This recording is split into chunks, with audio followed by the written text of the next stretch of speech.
만약의 대결, 그 첫 번째 주제는 바이러스입니다. 청코너는 호이팀에서 도중에 나왔지만 차후에 수치심 없는 퍼프레이즈 주인공으로 나오는 판나코타 푸고, 홍코너는 작가가 원래 푸고를 배신 플래그로 만들어 했다가 대체해서 만든 캐릭터인 초콜라타입니다. 둘의 연결점이 다신 있을 수는 없겠지만 그래도 비슷한 능력의 대결이다 보니 시작해보겠습니다.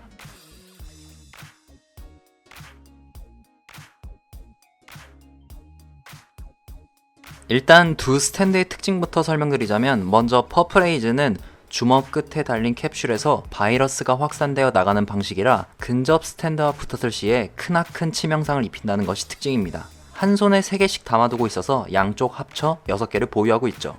반면 그린디의 특징은 곰팡이를 증식시키면서 사용자보다 무조건 아래에 있을 경우 모든 생물이 감염되어 전부 확산되는 것과 자신의 육체의 절단면이 곰팡이를 붙여 출혈을 막고 자유롭게 움직일 수 있는 것이 특징입니다.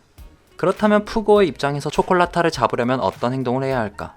사정거리가 C라서 5m 안에서 승부를 봐야 하는 푸고는 초콜라타의 시야에서 벗어나 접근을 해야 공격을 할 수 있죠. 왜냐하면 푸고와 초콜라타가 대치 중인 상황에서 만난다면 초콜라타는 어떻게 해서든 접근을 허용하지 않게 만들 텐데, 이는 빠른 움직임을 통해 최대한 가까운 거리로 달려가야겠습니다. 특히나 중장거리에서 아무것도 할 수 없는 게 단점이 되겠습니다. 반대로 초콜라타의 입장에서 푸고를 잡으려면 어떤 행동을 해야 할까?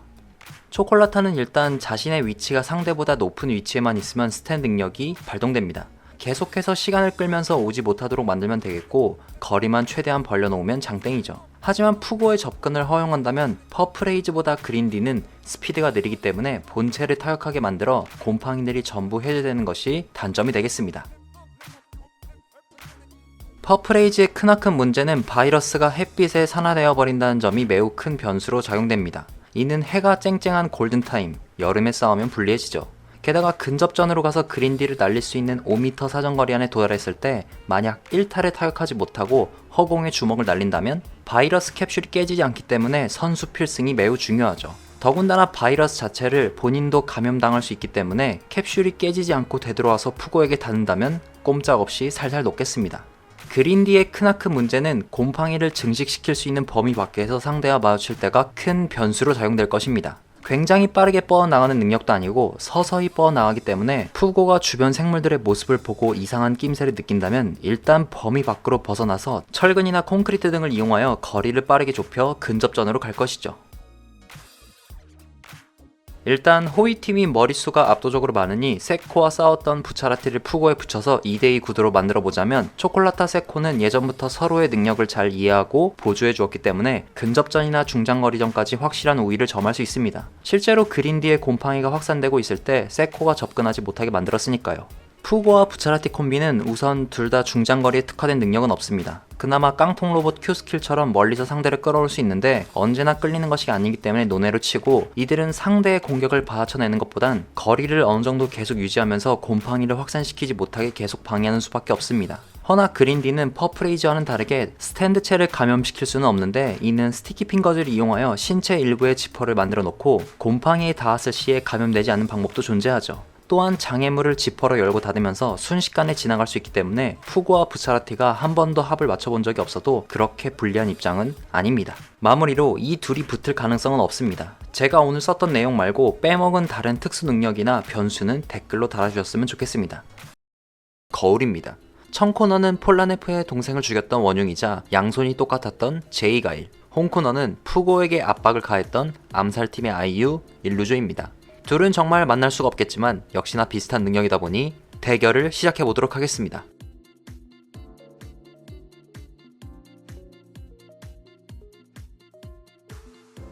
먼저 제이가일의 스탠드인 행드맨은 반사되는 면을 광속으로 이동하는 것이 가능하며, 본체와 스탠드가 멀리 떨어져 있을지라도 시야를 공유하는 것과 상대를 공격할 때는 거울 안에 존재하는 상대의 상을 공격하기 때문에 맞는 입장에선 어디서 공격하는지 패턴을 알아내기 어려운 게 특징입니다. 반면 일루조의 스탠드인 맨 인 더 미러는 지정한 타겟을 거울 속의 세계로 끌고 와서 본체만 공격하는 방식이죠. 이때 일루조가 허용하지 않은 모든 것들은 맨 인 더 미러의 세계로 들어올 수가 없는 것이 특징입니다.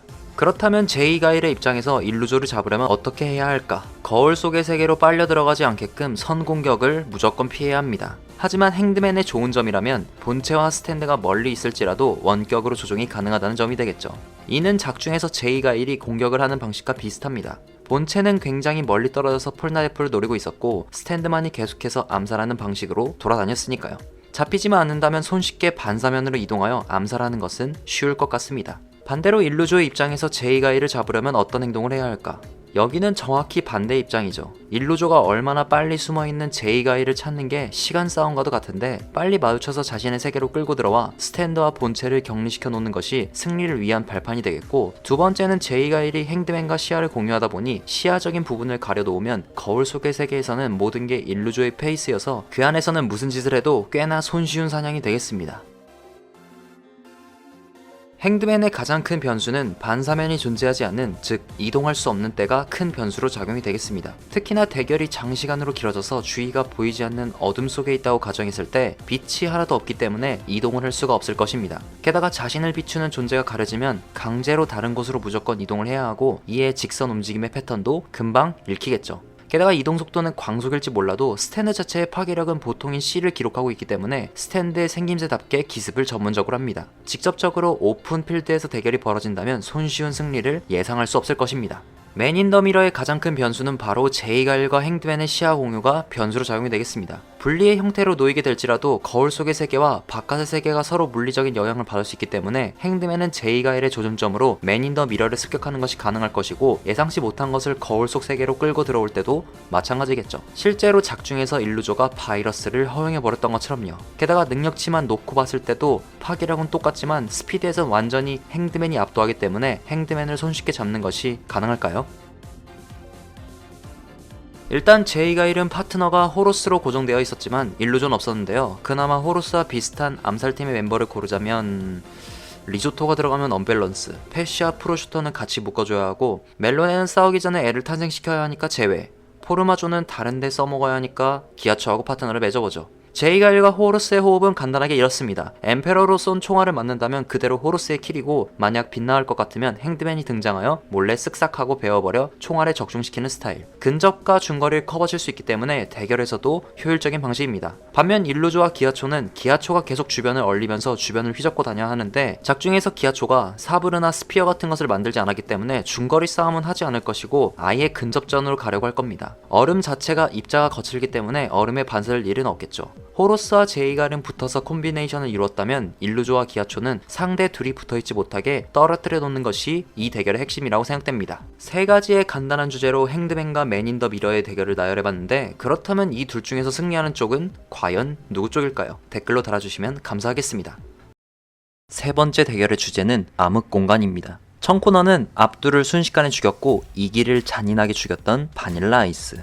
홍코너는 스탠드는 역시 술자의 지능에 따라 능력치가 오르락 내리락 한다는 것을 보여준 니지무라 오쿠야스입니다. 이 둘은 3부와 4부에서 등장하였고, 바닐라 아이스는 흡혈귀화되어 폴나레프에게 최후를 맞이했기 때문에 만날 수가 없습니다. 두 가지의 주제를 통해서 이 둘의 대결을 살펴보도록 하겠습니다.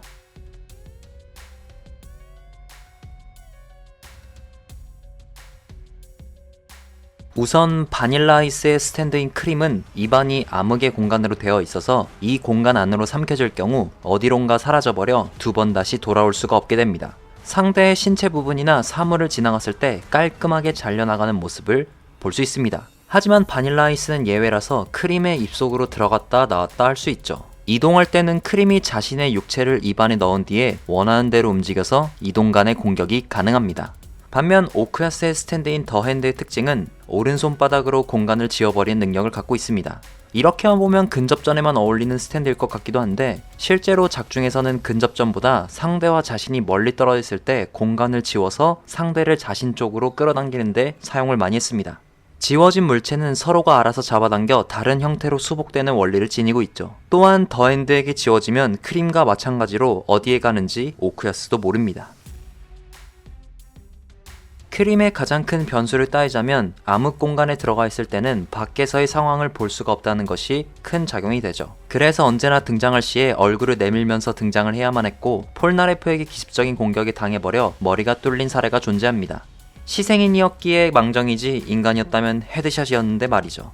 분명 크림은 멀리서 상대의 상태를 확인해야 하니 거리를 두겠지만 더핸드로 크림과의 거리를 순식간에 좁혀버린 뒤에 손으로 지워진다면 바닐라 아이스가 압도를 죽였을 때처럼 어느 한 부분만 순식간에 지워질 것입니다. 폴나레프와의 싸움은 지속시간이 긴 싸움이었다면 오쿠야스와의 싸움은 분명 한 방의 승부가 날 듯한 싸움이 될 것 같다고 예상해봅니다. 더핸드의 가장 큰 변수는 오쿠야스의 두뇌가 아닐까 생각이 되는데요. 조스케와 처음 만나서 싸울 때는 분명 굉장히 위험한 스탠드처럼 묘사가 되었지만 시간이 지날수록 오쿠야스가 스탠드를 잘 활용하지 못하는 것이 들통나버린 케이스죠. 물론 소설판 더북 오쿠야스를 가져온다면 오쿠야스의 오른손이 크림에게 먼저 닿느냐 아니면 크림의 입이 오쿠야스의 오른손을 잡아먹냐로 변수가 바뀔 수 있습니다. 게다가 양손 다 지우는 게 아니라 오른손만 지울 수 있기 때문에 크림이 오른손을 먼저 잡아먹어버린다면 오쿠야스는 아무것도 할 수 없게 됩니다. 그래서 방금 말했던 것처럼 한방 싸움이 되겠죠. 둘 다 스탯도 성장성을 제외하곤 완전히 똑같기 때문에 누구 하나 손쉬운 승리는 될 수 없을 것입니다. 오늘 두 가지의 주제를 통해서 이 둘의 대결을 알아봤는데요. 님, 오늘은 왜 2대2 대결이 없는 걸까요? 라고 질문하시기 전에 대답을 드리자면 2대2 대결에서는 태그 매치의 밸런스를 맞춰줘야 합니다. 그래서 같이 있던 동료들 가운데서 선택하여 이 정도면 밸런스가 맞겠구나 싶은 캐릭터를 정해서 2대2를 한다거나 아니면 애니에서 실질적으로 듀오를 이루었던 인물을 그대로 끼워 넣었죠. 근데 오쿠야스는 동료를 한다면 케이초나 조스케, 코이치를 생각할 수 있어서 선택의 영역이 꽤나 넓은데 바닐라 아이스는 3부에서 누구를 넣어야 균형이 맞을지 고민을 해본 결과 케이초, 조스케, 코이치와 비슷한 느낌의 스탠드를 가진 애가 없구나라는 생각이 들어서 오늘은 두 가지 주제로 했습니다. 자, 이제 거두절미하고 두 가지 주제로만 봤을 때 오늘의 승자는 과연 누가 될까요? 오늘은 만약의 대결 그 네 번째 주제, 얼음입니다. 청코너는 디오의 저택을 지키는 수호신 같은 존재이며 이기를 패배시킬 뻔했던 펫숍. 홍코너는 호이팀이 베네치아까지 가는데 방해를 했었던 암살팀의 분조장 기아초입니다. 비슷한 능력자면서도 조금은 다른 느낌을 가진 캐릭터들의 대결. 지금부터 세 가지의 주제를 통해 알아봅시다.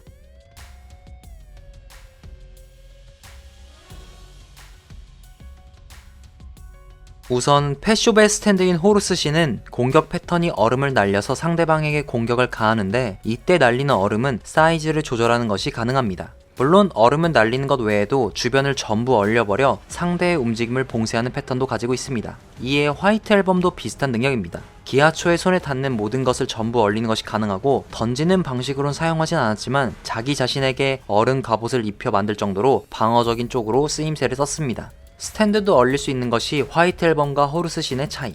펫숍의 입장에서 기아초를 잡으려면 어떻게 해야 할까? 펫숍은 새고 기아초는 인간입니다. 공중에서 정찰하다가 기아초를 먼저 발견할 수가 있습니다. 우선권은 펫숍이 먼저 가지고 있다고 생각되고 얼음을 상대에게 낙하하여 물리적인 데미지를 줄 수 있겠죠. 기아초에 비해서 공격적인 성향이 짙기 때문에 중장거리에서 상대를 찍어 누르는 게 장점인 스탠드죠. 또한 젠틀리 위브스의 반사 공격에 닿지 않는 거리에서 던져서 거리를 유지하며 싸울 것 같습니다. 스탠드에 6개 손으로 던지면 집중 포화도 가능하겠죠.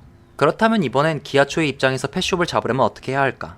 공중권은 펫숍에게 있기 때문에 기아초는 무엇을 해야 하느냐? 화이트 앨범이 호루스신과 다른 점이 하나 있다면 바로 공기 중에 있는 수분을 얼릴 수 있다는 점입니다. 물론 펫숍도 하수구에서 얼리긴 했지만 공기 중에 있는 수분을 얼렸다는 묘사를 한 적은 없죠. 이기와 마찬가지로 비슷한 장소에서 거리를 좁힌 뒤에 싸워야 승리의 가능성이 올라갑니다. 공격은 호루스가 높을지 몰라도 방어는 화이트 앨범 쪽이 더 뛰어나기 때문에 선제 공격보단 받아치는 게 더 우위에 설 수 있을 것 같습니다.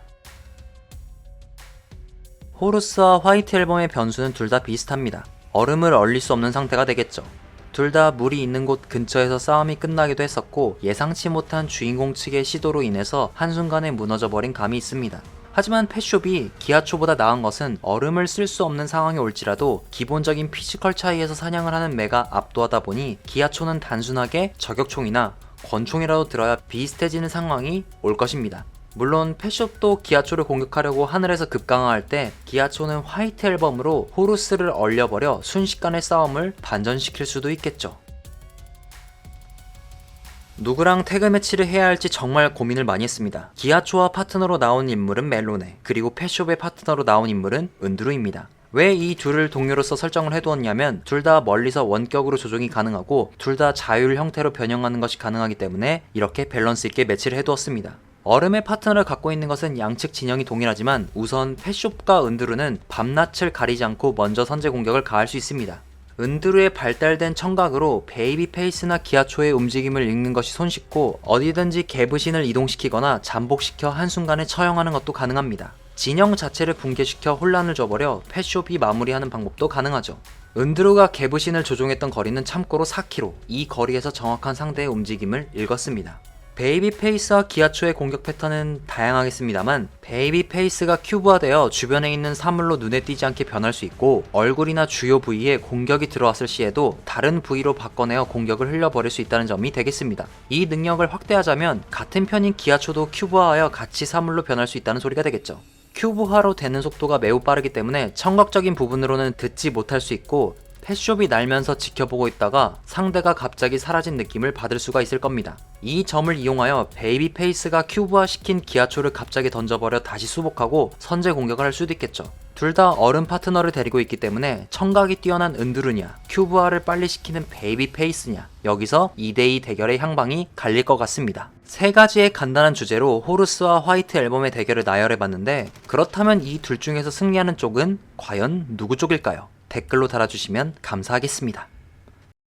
오늘은 만약의 대결 그 네 번째 주제, 평행세계입니다. 청코너는 4부에서 메인 보스로 나왔었고 모리오초의 수많은 실종자 여성들을 만들었던 키라 요시카게, 홈코너는 8부 극초반에 죽은 인물로 나왔지만 과거를 거슬러 올라가 보니 사람을 치료하는 직업을 갖고 있던 키라 요시카게. 완전히 똑같은 이름에 똑같은 스탠드를 가지고 있지만 한쪽은 죽이는 역할, 다른 한쪽은 살리는 역할인데 세 가지의 주제를 통해 누가 이길지 비교해봅시다.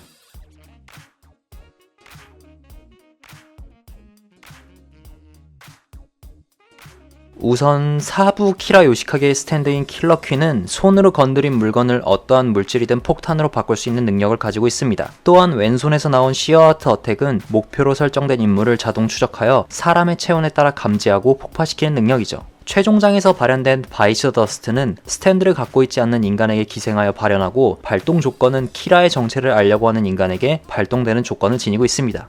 반면 8부 키라 요시카게의 스탠드인 킬러 퀸은 비눗방울을 만들어서 날려보냈을 때 무언가가 닿으면 접촉한 물체를 비눗방울과 함께 폭발시키는 능력입니다. 게다가 시어하트 어택을 이쪽도 만들 수 있는데요. 차이점이 존재합니다. 일회성으로 여러 개의 시어하트 어택을 만들 수 있고 크기를 조절할 수 있는 것이 가능하죠. 4부 키라가 8부 키라를 잡으려면 어떻게 해야 할까? 우선 킬러퀸을 이용하여 주위에 있는 사물들을 폭탄으로 바꿔놓고 상대를 그쪽으로 유도하는 방식으로 싸워야 할 것 같습니다. 선제 공격을 오히려 하지 않는데 작중에서 행적들을 살펴보면 스탠드 술사들에게 추적당하는 입장이다 보니 키라의 행동들도 이렇게 되받아치는 역할이었던 것. 미리 폭탄화해둔 물체 쪽으로 상대를 끌어들인 뒤에 언제든지 격발시키는 방식이나 폭탄화를 해둔 물체를 다른 물체와 접촉시켜 폭발시킬 수 있는 방식으로 상대를 죽일 수 있습니다. 게다가 상대의 시어하트 어택이 굉장히 많으니까 이쪽은 4부 키라가 8부 키라의 근처에서 자신의 시어하트 어택을 풀어놔야겠죠.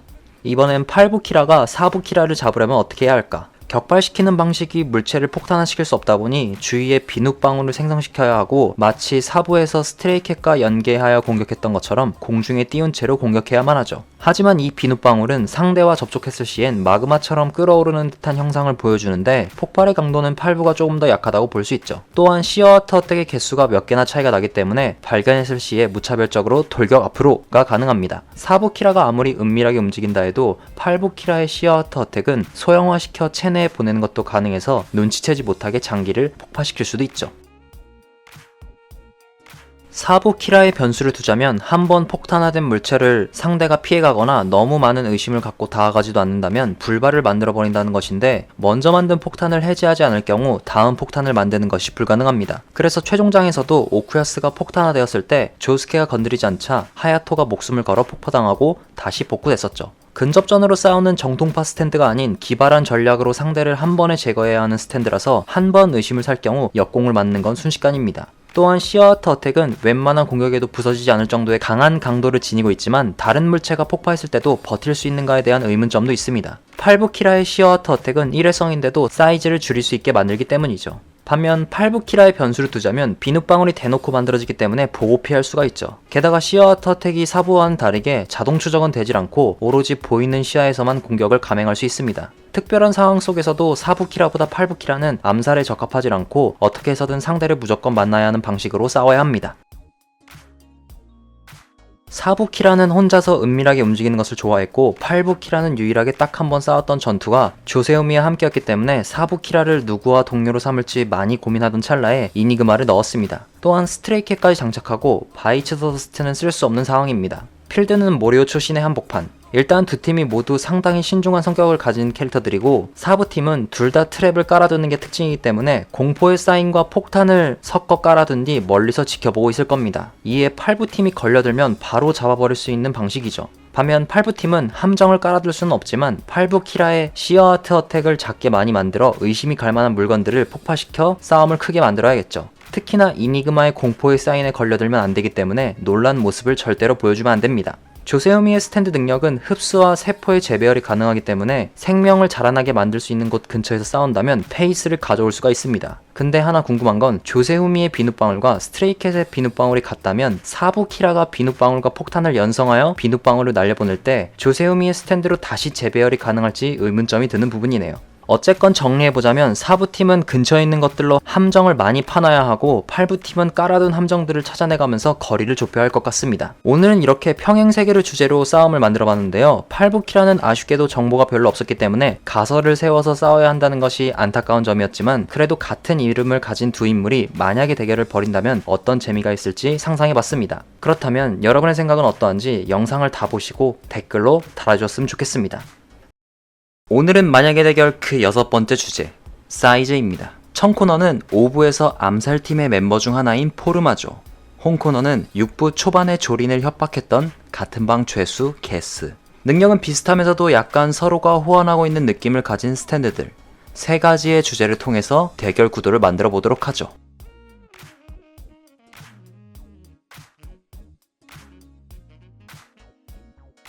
우선 포르마조의 스탠드인 리틀 피트의 특징은 검지손가락 끝에 손톱이 달려있으며 이걸로 상대를 찌르거나 베어버리면 소형화시킬 수 있습니다. 상대의 사이즈가 서서히 줄어들면서 효과는 사정거리의 영향을 전혀 받질 않습니다. 그래서 능력에 강한 상대는 가치 있는 스탠드조차도 작아지고 그로 인해 파워도 떨어지기 때문에 평소에는 별것도 아닌 곤충들에게 위협을 당할 수도 있는 것이 특징입니다. 반면 게스의 스탠드 구구돌즈의 특징은 어떠한 방식인지는 자세하게 묘사가 되어 있질 않지만 지정한 사람의 사이즈를 줄이고 늘릴 수가 있습니다. 다만 속도는 서서히 줄이고 늘리는 게 아니라 한순간에 커지게 만들 수 있고 게스의 사정거리 밖으로 나간다면 이 경우에는 속도에 영향을 받아 서서히 커지기 시작하는 게 특징입니다. 포르마조가 게스를 잡으려면 어떻게 해야 할까? 포르마조에게 중요한 것은 리틀 피트가 상대에게 닿아야만 능력을 발동시킬 수 있는 것이라서 무조건 근접전으로 가야만 하죠. 또한 서서히 줄어들게 만들기 때문에 나란차와 싸울 때처럼 근처에 숨어있는 전략을 취하던가 혹은 게스의 신체 어디론가로 숨어 있어야만 합니다. 다만 이때 게스가 포르마조를 발견하여 사이즈를 한순간에 줄임을 당한다면 누가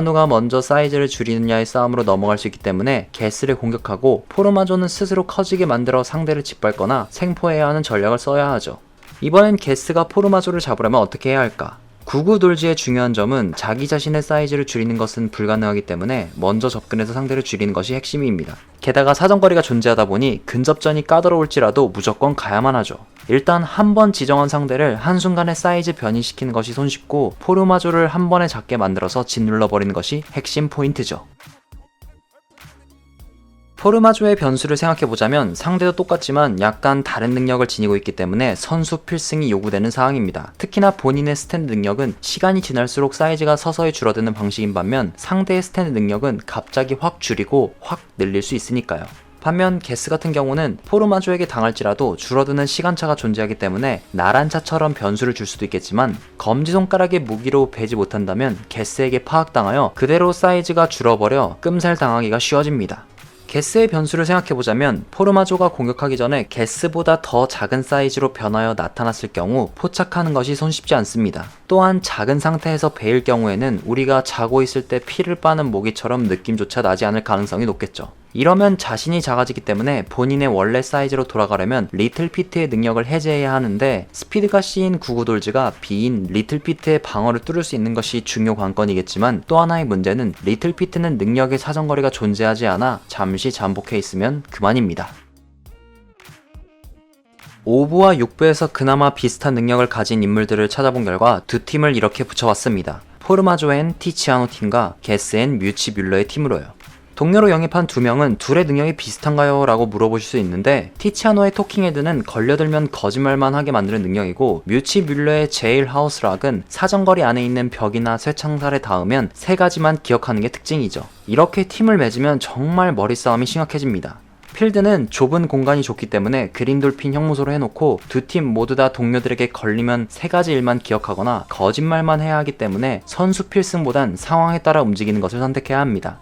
포르마조는 티치아노와 자신을 작게 만들어 게스와 뮤치에게 가까이 접근해야 하는데, 이때 함부로 벽이나 창살을 만지는 행위는 절대로 해서는 안 되겠죠. 둘 중에 한 명만이라도 토킹 헤드에 걸린다면 바로 리틀 피트가 출동하여 베어버린 뒤에 완전히 작아질 때까지 물건 사이에 숨어서 기다리고 있다가 바로 처형해버리는 것이 베스트죠. 반면 게스와 뮬러 팀은 벽과 지나갈 수 있는 창살에 제일 하우스 락을 깔아둔 상태에서 상대가 세 가지 일만 기억하게끔 스탠드 능력으로 만들어버리고 난 뒤 추가적인 설명을 통해 기억을 계속 까먹게 만들어야 하죠. 너무 접근하면 리틀 피트에 베어 작아질 수 있다 보니 어느 정도 거리를 유지하면서 구구돌즈와 함께 사이즈를 줄여 나가야 합니다. 즉, 게스 뮤치 팀은 기다린다 보다 먼저 공격을 하는 것이 베스트입니다. 오늘은 6번째 사이즈에 관련된 주제로 이야기를 해봤습니다. 누가 상위 호환이다, 하위 호환이다 하면 끝을 낼 수 없으니까 그냥 재미로 봐주셨으면 좋겠고, 육부가 애니가 언능 나오기를 바라며 제 영상은 오늘 여기까지입니다. 오늘은 만약에 대결 그 7번째 주제, 물입니다. 청코너는 3부에서 구영신 중에 한 명이었던 은두르, 홍코너는 4부에서 조스케의 할아버지를 죽였던 안젤로. 속성이 같아서 헷갈릴 수도 있지만 능력을 다르게 썼었던 두 인물의 스탠드를 세 가지의 주제를 통해서 대결을 붙여보도록 합시다.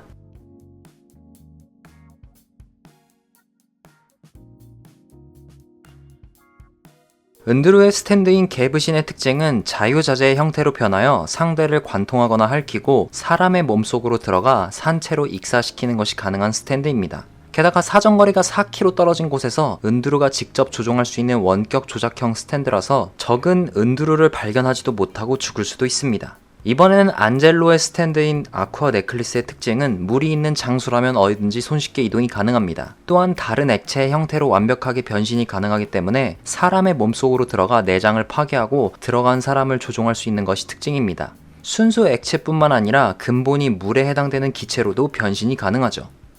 은드루가 안젤로를 잡으려면 어떻게 해야 할까? 게브신은 물이 있으나 없으나 이동하는 것이 가능하고 멀리서 적을 손쉽게 감지가 가능하기 때문에 필드에서든 건물이 많은 장소에서든 간단하게 암살할 수 있는 것이 가능하죠. 일단 안젤로가 물과 동화가 되어야 되기 때문에 물이 없는 장소로 유인해야 하고, 동시에 날씨도 비가 오지 않는다면 일방적인 딜교를 할 수가 있어서 은드루가 손쉽게 우위를 점할 수 있습니다. 반면 안젤로가 은드루를 잡으려면 어떻게 해야 할까? 고민을 해보다가 수증기나 근처에 물이 많은 장소로 게브신을 유도해야 하며, 감지 능력이 안젤로보다 뛰어나기 때문에 형태를 변화해서 은드루에게 접근해야 합니다. 특히 날씨가 비 오는 날이 될 경우에는 비가 오는 소리에 은드루의 감지하는 정확도가 현저하게 떨어지고, 장님인지라 앞이 보이지 않아 어떤 걸로 아쿠아 네클리스가 변했는지 알 수가 없는 상태가 돼버리죠. 실질적으로 오감을 전부 이용할 수 있기 때문에 안젤로는 은드루에게 접근한 뒤 어느 정도 트릭을 사용해서 이겨야 합니다. 은드루의 변수를 생각해보자면 최대한 멀리서 원격 조종을 통해 상대의 움직임을 알아내야 합니다. 앞을 볼 수 없는 은드루라서 가까이 올 경우에는 멀리 있을 때보다 둔해지기 때문이죠. 또한 아쿠아 네클리스는 본체를 공격하지 않는 이상 물리 공격은 전부 무효화시키기 때문에 스탠드와 스탠드끼리의 대결로 갈 경우에는 은드루가 질 가능성이 높아집니다. 또한 앞둘이 은드루를 공략하려고 했던 방식으로 청각에 페이크를 준다면 기습을 가하는 스탠드가 기습을 당할 가능성이 높아지죠. 안젤로의 변수를 생각해보자면 간단합니다. 물이 하나도 없는 장소에서 대결을 벌인다면 스탠드체가 없는 일반인에 불과하죠. 근처에 다른 일반인이 있어서 죽이고 그 안에 나온 피로 수분을 충전시킬 수도 있지만, 은드루가 활약했던 사막으로 따지자면 이러한 가능성은 제로에 가까워지죠. 어떤 스탠드 술사들이 팀을 맺으면 그나마 밸런스가 맞을까 생각해보던 찰나에 은드루는 스틸리덴과 팀을, 안젤로는 시게치와 팀을 맺어봤습니다. 둘 다 군체형 스탠드들이고 소형화가 가능하기 때문에 조금 난잡한 대결로 갈 수 있겠죠. 첫 번째 팀은 완전 초장거리에서 둘 다 원격 조작하는 것이 가능합니다. 두 번째 팀이 감지 능력이 떨어진다면 스틸리덴이 러버즈를 소형화시켜서 안젤로나 시게치 둘 중에 한 명에게 침투한 뒤에 혼란스럽게 만들고, 멀리서 웃고 있는 은드루는 아주 편안하게 둘을 암살할 수가 있습니다. 이에 반해 두 번째 팀은 하베스트를 이용하여 주변에 있는 어떠한 것을 모으도록 명령한 뒤에 은드루의 청음을 사용하지 못하게 만들어 가까이 다가오는 것을 감지 못하게 만들고, 만약 물이 없다고 할지라도 첫 번째 팀에게 접근하려는 시게치나 안젤로의 몸속으로 아쿠아 네클리스를 숨겨놓고 누구를 공격하게 만들지 이지선다를 주는 방식도 존재하죠. 아니면 물통이나 음료수 같은 것을 예비용으로 하나 더 준비하여 항복하는 척 버리면서 상대를 노리거나 하베스트를 이용하여 들고 가게 만들어서 배후에 등장시킬 수 있는 방법이 존재합니다. 오늘은 7번째 주제 물로 이야기를 해봤습니다. 둘 다 물의 형태를 가지고 있어서 스탠드의 능력을 자세히 알지 못하면 헷갈릴 수 있는 부분이 존재하죠. 그래서 싸움을 붙여보면 은근히 스탠드의 차이점이 있기 때문에 1차원적으로만 생각해봤을 땐 단순 명료하지만 깊게 파고 들어가 보면 수싸움이 크게 요구되는 대결이었습니다. 제 영상은 오늘 여기까지입니다. 오늘은 만약의 대결 그 8번째 주제 현대 무기전입니다. 청 코너는 4부에서 코이치의 스탠드를 각성시켰던 케이초, 홈 코너는 5부에서 어부지리로 리조토를 죽였던 나란차, 한쪽은 군대를 가지고 있고 다른 한쪽은 폭격기를 가지고 있는 약간 언밸런스할지도 모르겠지만 작중에서 나왔던 것을 토대로 3가지 주제를 통해 대결을 해봅시다.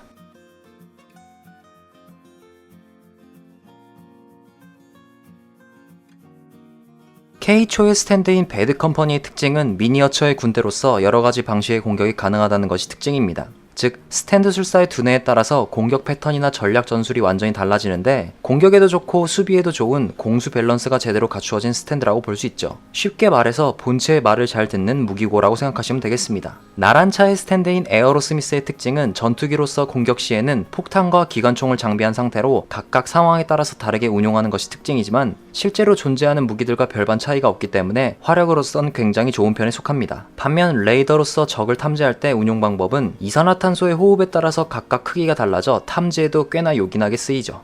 K초가 나란차를 잡으려면 어떻게 해야 할까? 배드컴퍼니는 여러가지의 부대를 가지고 있어서 그 중에 특수부대를 출동시킨 뒤에 급수 부위에 칼을 대고 베어버릴 수 있습니다. 하지만 무기의 크기 자체가 작기 때문에 치명상을 한 번에 입히는 것은 불가능하고 전쟁의 전략 전술과 비슷하게 차근차근히 공략하는 방법을 택할 겁니다. 또한 군체형이다 보니 병사를 하나 죽인다고 해서 K초에게 되돌아가는 데미지가 큰 것도 아니고, 이때 나란차가 침투한 그린베레를 일일이 죽인다고 해도 동시에 다른 공격을 대비하는 것은 너무나도 바쁜 일이 되겠죠. 나란차가 K초를 잡으려면 어떻게 해야 할까? 에어로스미스의 시선에서 봤을 때 K초가 어디 있는지 이산화탄소로 탐지해야 하고 대규모의 특수부대가 들어오기 때문에 폭격기의 형태로 폭탄을 떨궈야 합니다. 그리고 남은 잔여 병력들은 두정의 기관총을 사용하여 전부 제거해버리거나 아니면 빠르게 본체로 날아가 직접 타격을 가할 수도 있죠. 허나 폭탄을 낙하시킬 때 배드컴퍼니의 소총부대에게 저지당한다면 에어로스미스의 기나긴 사정거리와 넓은 화망으로 앞에 있는 부대들부터 부숴버려야 하는 전략을 채택하는 것도 나쁘지 않겠죠. K초의 변수는 시선을 공유할 수 없는 것이 가장 큰 특징입니다. 즉, 본체의 배후를 노리는 공격이 가해질 경우나 특이한 방법으로 공격을 가했을 시에는 한순간에 무너지는 것이 특징이죠. 그래서 배드컴퍼니는 전방위적인 공격을 봐야 하며 또 스탠드 자체가 스스로 생각하는 것을 하고 있지 않기 때문에 본체가 공격당하고 있을 때 명령을 내리지 못한다면 어이없이 패배할 수 있습니다. 이럴 경우에는 아무리 배드컴퍼니의 모든 화력이 나란차에게 꽂힌다 해도 나란차가 에어로스미스로 K초를 직접 공격하여 정신력을 흐트러 놓는다면 우위를 점한 상황일지라도 단숨에 뒤집어지는 것이 가능하죠. 나란차의 변수는 명중률이 굉장히 낮은 편에다가 기관총이나 폭탄도 스탠드 에너지라서 배드컴퍼니와 비슷한 형태로 무너질 수 있는데, 문제는 배드컴퍼니는 군체형이라서 여러가지 화력쇼를 보여주고 에어로스미스는 비행기 딱 하나라서 차이가 명확하게 존재합니다. 마찬가지로 시야를 공유하지 않아 레이더망을 사용해서 찾아야만 하고, 배드컴퍼니가 아파치나 탱크를 공격할 경우에 명중률이 낮은 나란차가 과연 날린 무기들을 맞출 수도 있을까 하는 것이 문제입니다. 제가 대결 영상을 만들 때 항상 가장 많이 생각하는 게 2대2 대전의 동료들인데 오늘도 많은 생각을 하다가 결정을 내렸습니다. K초의 동료로는 전에 한번 나왔었던 테르노스케, 나란차의 동료로는 주케로가 되겠습니다. 둘의 밸런스가 잘 맞을까 싶기도 했지만 어쨌든 둘 다 누군가를 봉해두는 능력이 존재해서 이렇게 맞춰봤죠. 먼저 K초 팀의 방식은 복잡한데 4주 경기를 통해 K초와 테르노스케가 나란차와 주케로의 움직임을 읽어야 합니다. 특히나 나란차의 에어로스미스가 감지 능력으로 둘의 위치를 파악하면서도 테르노스케는 멀리서 나란차나 주케로의 공포의 사인을 관찰하여 조건을 만족시키고 한순간에 가두어 버려야 하죠. 만약 이니그마의 능력이 성공격이 실패로 돌아가더라도 본인이 종이에 들어가고 K초에게 그것을 맡기고 나서 상대가 공포의 사인을 보여줄 때쯤 펼치게 만든 뒤 역으로 종이에 밀봉시켜 K초의 스탠드의 화력으로 가볍게 종이를 찢어버릴 수가 있습니다. 반면 나란차와 주케로는 에어로스미스가 대공에서 이리저리 돌아다니며 시선을 끄는 동안 주케로는 자신을 찔러 쪼그라들게 만든 뒤에 자연스럽게 돌아다니면서 상대의 움직임을 읽거나 배후에서 나타나서 찔러버리면 됩니다. 또한 물체 자체에도 능력을 쓸 수가 있기 때문에 테르노스케가 만든 종이를 이중 트릭으로 걸어버릴 수도 있죠. 소프트 머신에게 붙잡히면 가사 상태에 빠지게 되다 보니 껄끄러운 공격을 펼치는 케이초부터 풍선화시켜버리고 테르노스케는 천천히 멀리서 제압하면 되겠습니다. 오늘 8번째 주제 현대 무기전을 다루어 봤는데요. 아직 만약의 대결 많이 남았나요? 라고 물어보시면 어느정도 분량은 확보가 되어 있다 말씀드릴 수 있습니다. 여러가지 조조 컨텐츠를 기획해 두었지만 현재 월화수목 컨텐츠에 시간을 갈아넣고 있다 보니 조조에서 시간을 쓸 여유가 없는 게 좀 아쉽네요. 6부가 애니화 되었다는 소식을 언젠가 듣길 바라며 제 영상은 오늘 여기까지입니다. 오늘은 만약의 대결 그 9번째 주제 낚시입니다. 주제가 좀 오늘은 특이한데 시리즈에서 나왔던 스탠드 술사들 가운데 낚시와 관련된 스탠드를 가진 인물들이죠. 청코너는 오부에선 처음에 쫄보였으나 프로슈터의 말을 듣고 각성한 패시, 홍코너는 7부에서 조니와 자이로를 궁지에 몰아넣었던 포크파이의 꼬마입니다. 둘 다 사람을 낚는 스탠드를 가지고 있지만 한쪽은 도구형이고 다른 한쪽은 입안에 도르래가 있는 일체형 형태의 스탠드. 작중에서 나왔던 것들을 토대로 3가지 주제를 통해서 대결을 시작해봅시다.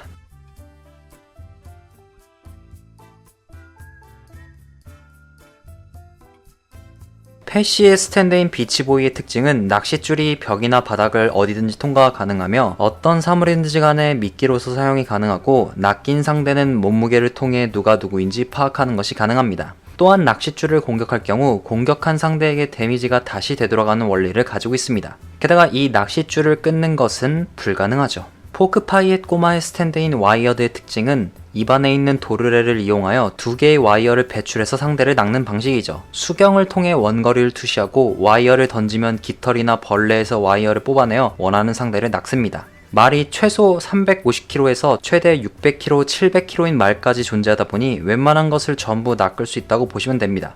패시가 포크파이의 꼬마를 잡으려면 어떻게 해야 할까? 모든 물체를 투과할 수 있다 보니 낚시바늘을 어느 각도에서든지 던진 후에 상대에게 접근해야 합니다. 하지만 시야를 공유할 수 없다 보니 패시는 포크파이의 꼬마를 자신만이 볼 수 있는 장소에서 던져놓고 주변의 사물들을 미끼로 이용하여 유도하게끔 만들어야 하는 방식을 취해야 하죠. 암살에 최적화가 되어 있지만 대놓고 낚싯바늘을 던지기에 리스크가 커서 미끼를 사용하는 것은 필수입니다. 포크파이의 꼬마가 패시를 잡으려면 어떻게 해야 할까? 비치보이와는 다르게 와이어가 상대의 몸속을 투과할 순 없고 대신에 거중기 마냥 끌어올릴 수 있습니다. 낚시의 방식은 비치보이와 다를 바가 없지만 다른 점은 와이어가 나오는 방식이 무궁무진하기 때문에 대놓고 나와도 무방합니다. 게다가 수경으로 와이어를 내리는 위치를 볼 수 있어서 조준하기가 패시에 비해서 편한 장점이 있습니다. 패시의 변수는 직선적인 장소를 제외하곤 사용하기가 힘들다는 것입니다. 작중에선 어쩔 수 없이 상대의 심리를 이용하여 낚시하기가 편했지만 포크파이의 꼬마가 있었던 넓은 필드에선 스탠드 자체를 쓰는 것이 힘들죠. 또한 패시는 낚기 전까지 상대가 어떤 상태인지 어디에 있는지 알 수가 없고 자신이 직접 시야를 살펴봐야 하기 때문에 비치보이 하나만 믿고 암살을 하기에 포크파이의 꼬마가 너무나도 껄끄럽습니다. 포크파이의 꼬마의 변수는 근접전입니다. 원거리에서는 수경을 통해 시야를 확보하여 일방적인 딜교가 가능하지만 패시가 가까이 와서 비치보이를 흔들어 심장 쪽으로 향하게 공격한다면 낚싯줄을 부술 수 없는 포크파이의 꼬마는 리타이어 당하는 것이죠. 와이어드는 들고 낚는 힘은 강력하지만 비치보이에게 육체의 어느 한 부분을 내어주게 되면 심장이 관통당할 때까지 끌려다닐 수밖에 없습니다. 패시의 동료로는 같이 다녔던 프로슈토, 포크파이의 꼬마의 동료로는 대통령 측이다 보니 엑셀로를 선택하였습니다. 이번 싸움의 장소는 열차처럼 제한된 장소 속에서 싸워야 그나마 밸런스 있게 나타날 것 같습니다. 이유는 오픈필드로 넘어갔을 시에 와이어드의 중거리와 11워의 근거리를 둘 다 막을 수 있는 방법이 존재하지 않기 때문이죠. 패시와 프로슈터가 나왔던 열차 안에서 싸운다고 가정하면 마찬가지로 프로슈터가 스탠드를 펼쳐놓은 채 패시가 낚싯바늘을 이용하여 미끼를 던져놓는 방식을 선택할 것입니다. 그리고 둘 중에 한 명이 물어버리면 땡겨와서 노화시켜 죽이거나 아니면 심장을 관통해서 죽이는 방식을 택하죠. 허나 포크파이의 꼬마 측도 만만치 않은 게 와이어드와 수경을 이용하여 멀리서 상황을 지켜볼 수 있고 이에 미끼를 사용하여 낚는 것이 아니라 열차의 한 공간을 11어의 능력으로 잠식시켜버린 뒤에 상대를 유도하여 죄를 뒤집어 씌워버리면 되죠. 그렇다면 여기서 죄로 만든 공간을 첫 번째 팀이 가지 않는다면 와이어드로 낚아버리면 됩니다. 정리하자면 첫 번째 팀이 근거리로 갈수록 유리하기 때문에 접근을 해야 하고, 두 번째 팀은 중거리에서 미리 보는 것과 하나의 공간을 자기들 마음대로 조종할 수 있다 보니 누가 이길지는 여러분들의 생각에 맡기도록 하겠습니다. 오늘 낚시의 주제로 이야기를 해봤는데요. 솔직히 둘 다 고만고만해가지고 여러가지의 능력을 생각했다기보단 단순한 스탠드들이 오히려 캐릭터들의 머리 싸움을 요구하기 때문에 주제를 이렇게 설정해봤습니다. 제 영상은 오늘 여기까지입니다. 오늘은 10번째 주제로 돌아왔는데요. 그 주제는 썸네일에서도 보셨다시피 저격입니다. 청코너는 4부에서 오토이시 아키라에 의해 우연치 않게 스탠드를 얻은 G, 홍코너는 6부에서 화이트 스네이크와 함께 조타로를 궁지로 몰아넣었던 존가리 A입니다. 한쪽은 스탠드를 보조 삼아서 이용한 저격, 다른 한쪽은 저격보단 스코프가 달린 대포처럼 생겼죠. 어쨌든 작중에서 싸움 방법이 비슷했다고 느껴져서 붙여봤습니다. 세 가지 주제로 대결을 시작해보죠.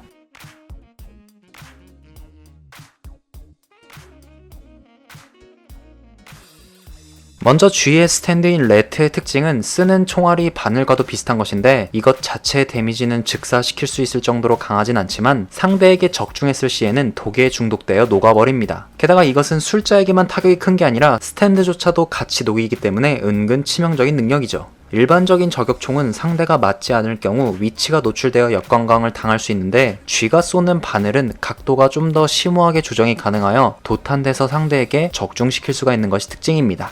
존가리 A의 스탠드인 맨하탄 트랜스퍼의 특징은 직접적인 공격을 가진 스탠드가 아니라 저격 위성이다 보니 술자를 보조해주는 역할이죠. 또한 공기의 흐름에 따라 움직이기 때문에 상대하는 입장에선 정밀하게 조준하고 있다고 해도 그 흐름을 읽지 못한다면 멀리서 공격할지언정 빗나가는 게 정상입니다. 게다가 술자가 탄환을 발사했을 시에 적이 있는 방향으로 반사하는 능력도 가지고 있습니다.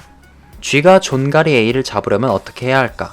바늘의 장점은 여러 각도가 이용 가능하다 보니 제일 좋은 건 존가리 A를 먼저 헤드샷으로 노리는 것이고, 만약 존가리 A가 G의 움직임을 읽어서 숨어버렸다고 가정한다면 G는 헤드샷이 꼭 아닐지라도 상대의 신체 아무 부위를 여러 각도를 통해 바늘을 튕겨내어 맞춰서 녹여버리면 그만입니다. 존가리 A가 G를 잡으려면 어떻게 해야 할까? 존가리 A도 마찬가지로 G를 헤드샷 한 방으로 보내는 것이 베스트고, 이것이 안된다면 맨하탄 트랜스퍼를 통하여 각을 비틀거나 근처에 띄워서 적의 위치를 정확하게 파악하여 조준하는 것도 다른 방법 중에 하나죠. 일단 맨하탄 트랜스퍼에게 G가 포착되면 어느 방향으로 쏴도 신체 일부분에 도달할 수 있기 때문에 이 둘의 싸움은 선수 필승이 매우 중요합니다.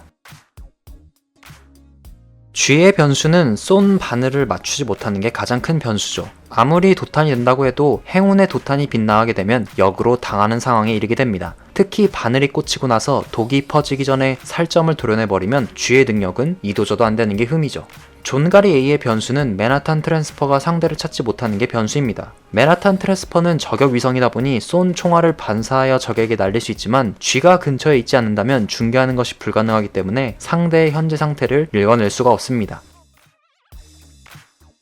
존가리 A의 파트너로는 6부에서 같이 활약했던 푸치 신부고, G의 파트너로는 그나마 밸런스 있게 맞추기 위해 훈가미 유야를 넣었습니다. 또한 하나는 사람들이고 하나는 사람과 동물이라 벨붕이 컸는데, 둘 다 의사소통이 가능하다는 전제와 화이트 스네이크는 디스크 제거 능력을 없앤 상태로 싸우는 것이 하이웨이 스타와 그나마 비슷해진다고 판단했습니다. 두 팀 다 저격수가 메인이기 때문에 필드는 어느 정도 크기가 되는 엄폐물이 있는 장소입니다. 먼저 첫 번째 팀은 존가리 A가 맨하탄 트랜스퍼를 통해 공기의 흐름을 따라 상대가 어디 있는지 수신호를 받아야 합니다. 접근 중이라고 가정하면 6부에서 조타로를 잡았던 것처럼 화이트 스네이크가 환각 상태를 만들어내어 함정을 파서 순식간에 잡아버릴 수도 있죠. 하지만 환각 상태를 간파당한다면 맨하탄 트랜스퍼로 두 번째 팀의 상태를 파악하여 헤드샷을 노리는 것이 주요 관건입니다. 두 번째 팀은 하이웨이 스타를 이용하여 마찬가지로 환각으로 만든 방을 만들어 상대를 낚아야겠죠. 이쪽도 이것이 간파당한다고 해도 상대의 냄새를 맡아서 계속 추격할 수 있는 장점이 있습니다. 달리기가 매우 빨라서 하이웨이 스타의 추격을 벗어날 순 없고, 추격당하는 첫 번째 팀은 멀리서 조준하는 G가 날린 바늘에 찔리기라도 하면 그대로 녹아버리게 됩니다. 오늘은 저격의 주제로 이야기를 해봤는데요. 은근 이 둘의 대결을 대본 쓰며 생각해보니까 꽤나 지루하고 인내가 요구되는 싸움이 될 것 같다는 생각이 들었습니다. 화려한 싸움이 펼쳐지는 것보단 호흡이나 바람의 방향, 사거리, 각도 등 심오한 싸움이 될 것 같네요. 제 영상은 오늘 여기까지입니다. 오늘은 11번째 주제인 소프트입니다. 청코너는 5부에서 디아볼로의 딸이자 중후반부의 호이팀의 전력으로 변경된 트리시 우나, 홍코너는 8부에서 로카카카 열매를 수입하여 인간들에게 팔면서 키라 요시카게를 죽인 타마키입니다. 스탠드의 능력이 둘 다 비슷한 능력을 가지고 있기 때문에 우열을 손쉽게 가리기 어려웠던 대결인데요. 세 가지의 주제를 통해 매칭을 해봅시다.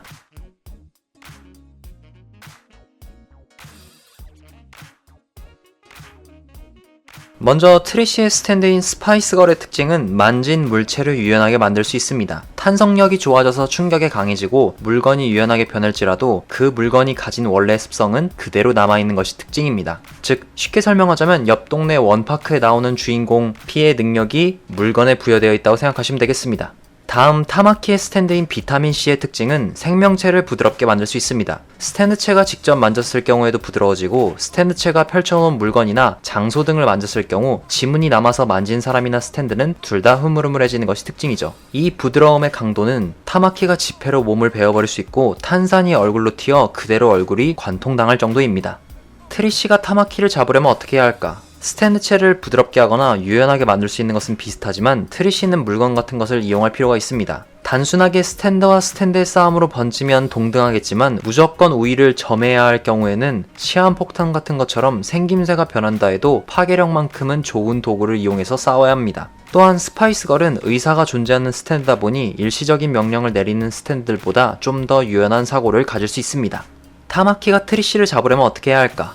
비타민C의 최고 장점은 스탠드나 타마키가 만진 물건을 상대가 만질 경우 그대로 부드러워집니다. 말 그대로 상대가 움직일 만한 장소에 비타민C의 채취를 묻혀놔서 어쩔 수 없이 만지게끔 만드는 것이죠. 한 번이라도 닿게 되면 그냥 본체를 제압하는 것 말고는 방법이 존재하지 않습니다. 이미 상대의 스탠드도 부드러워져서 능력을 발휘하지 못할 테니까요.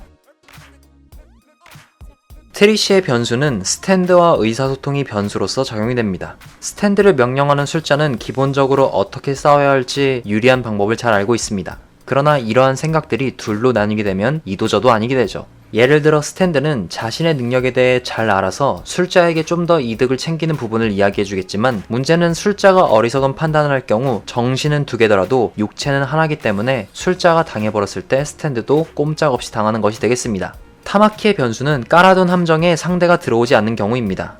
조조리온에서도 저택 내에 함정을 설치해두었었지만 조스케의 능력으로 하토는 함정 밖으로 나갈 수 있었고 타마키는 하토에게 박살나버리죠. 이렇게 거리를 조절하면서 스파이스걸이 투척한 폭탄이라든지 의심이 많고 거리 유지를 하면 근접전을 요구하는 타마키의 입장에서는 별다른 방도가 없을 것입니다.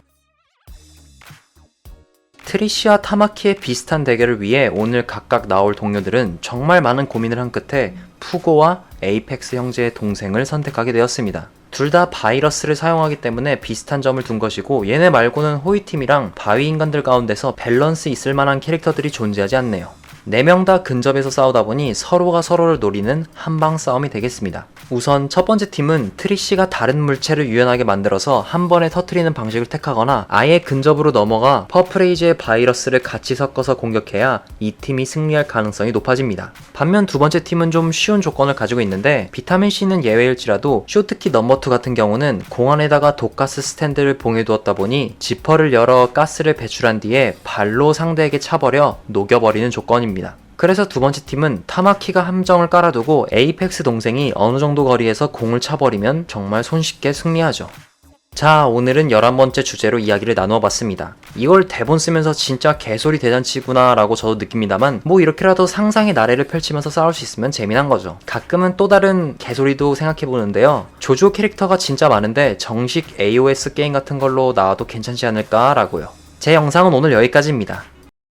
오늘은 12번째 주제인 소리입니다.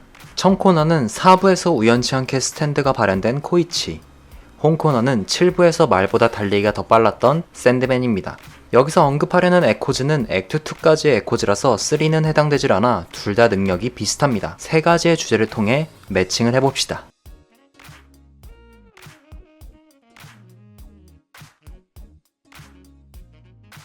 먼저 코이치의 스탠드인 에코즈의 특징은 액트1과 액트2로 나눌 수가 있는데요. 액트1의 특징은 어떠한 소리든 글자로 만들어 붙일 수 있는 능력이고 만들어낸 글자를 던지거나 직접 붙여서 붙은 물체의 내부에서 직접 소리가 나게 됩니다. 만들어낸 소리는 스탠드의 소리가 아니라서 일반인들도 들을 수가 있다는 것이 특징이죠. 액트2의 특징은 의태어나 의성어를 구현화시키는 능력이죠. 꼬리 끝에 창날을 글자로 바꾼 뒤에 달라붙인 물건에는 아무런 영향이 가지 않지만 소리로서의 능력은 계속 유지됩니다. 다음 샌드맨의 스탠드인 이너 사일런트 웨이의 특징은 소리를 실체화시킨 단어를 만들어내어 이 단어에 닿는 것은 소리의 효과대로 베이거나 부숴버리고 또 불타오르게 만드는 능력입니다. 또 샌드맨은 직접 공격하거나 방패로 쓰는 훌륭한 공방기로도 쓰일 수가 있습니다. 코이치가 샌드맨을 잡으려면 어떻게 해야 할까? 샌드맨이 전투 능력이 뛰어나다 보니 동등한 조건을 유지하려면 에코즈 액트 1과 액트 2의 특징을 잘 살려야 하는데 먼저 액트 1의 능력으로 소리를 글자로 탈바꿈하여 샌드맨에게 던져야 합니다. 물체의 내부에서 직접 소리가 나기 때문에 상대의 평정심을 잃게 만들 수 있죠. 또한 코이치가 어머니의 마음을 돌렸던 방식처럼 샌드맨의 마음을 꺾게 만들어 전투의 의지를 잃게 만들어야 합니다. 샌드맨이 코이치를 잡으려면 어떻게 해야 할까? 이쪽은 같은 능력을 갖고 있음에도 불구하고 좀 더 방식이 쉬운 편인데 칼을 휘둘러서 만들어낸 소리 단어를 근처에 있는 물체에 붙이거나 보내서 싸우는 방식을 택합니다. 의성어나 의태어를 이용한 공격과 방어다 보니 이 스탠드를 더욱더 응용력 있게 쓰려면 제일 중요한 것은 바로 샌드맨의 신체 능력이죠. 그래서 코이치에게 접근전으로 몰고 가면 오히려 스탠드로 싸울 때보다 더 쉬울 수 있습니다. 코이치의 변수는 상대의 의지를 꺾게 만들 수는 있지만 결국 완전히 리타이어 시킬 만한 능력은 가지고 있지 않는 것이 문제입니다. 도구를 잘 다루는 것도 아니고 강한 신체 능력을 가진 것도 아니라서 샌드맨이 접근하여 다가왔을 때 딱히 대처할 수 있는 방법은 없다는 것. 얼핏 봤을 때 액트 1과 액트 2의 장점을 다 갖고 있어서 유리할 것 같아 보이지만 샌드맨의 이너 사일런트 웨이는 상위 호환 같은 존재다 보니 결국 코이치의 변수는 대처해 나갈 수 있는 용기 같은 것이죠. 샌드맨의 변수는 사정거리입니다. 이너 사일런트 웨이가 방금 전에 말씀드렸던 것처럼 상위 호환이라고 이야기했습니다만 이 스탠드는 은근히 사정거리가 굉장히 좁습니다. 그래서 멀리 있는 상대를 추격하거나 공격할 때는 다른 도구들이나 물체를 이용하여 공격하는 장면들이 대다수였죠. 물가에서 싸우면 되지 않느냐라고 생각할 수 있는데 에코즈도 소리다 보니 역이용할 가능성이 높아집니다. 사정거리가 긴 에코즈가 멀리서 여러 개의 단어를 만들어 던진다면 대응하는 방법은 자신도 일일이 소리를 만들어내어 방어하는 방법밖에 없습니다. 오늘도 역시나 동료를 누구를 써야 밸런스 파괴가 안 될까 생각을 하다가 코이치는 오쿠야스를, 샌드맨은 디스코를 동료로 채택했습니다. 첫 번째 팀의 공격 방식은 한 명은 근접전만 가능하고 다른 한 명은 보조의 역할만 하다 보니 선수를 치는 것은 꽤나 힘들어 보입니다. 그래서 이쪽은 받아치는 역할을 하는 게 옳을 것 같고 오쿠야스의 두뇌로는 다른 상대방을 압살하기는 어렵죠. 괜히 가까이 갔다가 샌드맨의 공격을 받기 전에 디스코의 격자 안으로 들어가서 자유낙하하는 공격을 계속 받아야 합니다. 그래서 에코즈로 소리를 만들어내어 부스럭부스럭 혹은 발자국 소리를 단어로서 만들어 상대를 낚아낸 뒤에 더 핸드로 끌고 와서 리타이어 시켜야 합니다. 이러한 공격들이 하나도 안 먹힐 때는 소리를 자신의 몸에 붙여놓고 상대가 공격했을 때 튕겨내는 방식으로 싸워야 그나마 첫 번째 팀이 동등해집니다. 두 번째 팀은 선제 공격이 가능한데요. 이너 사일런트 웨이가 소리로 방어와 공격을 할 수 있고 초콜릿 디스코는 격자 안으로 데리고 와서 발동시키는 게 까다롭지만 반대로 생각해보면 자신이 원하는 위치에서 격자를 깔아둘 수도 있다는 말입니다. 초콜릿 디스코 안에 들어가기만 해도 웬만한 인간은 피하는 것과 공격을 가하는 것이 굉장히 까다롭습니다. 이 상황에서 코이치와 오쿠야스 따로따로 격리시켜 놓으면 두 번째 팀은 손쉬운 승리를 가져올 것입니다. 오늘은 소리에 대한 대결을 만들어봤습니다. 너무 비슷한 능력을 가진 캐릭터 둘을 붙이면 동등에서 우위를 가리기 힘든데 이럴 때는 작중에서 나왔던 행적들까지 판단하고 캐릭터의 성향이나 전투 센스 등을 파악해야 하죠. 그래서 2대2 대전 같은 경우는 조합적인 측면도 고려해봐야 하고 기타 여러가지 생각할 것이 은근 많습니다. 제 영상은 오늘 여기까지입니다.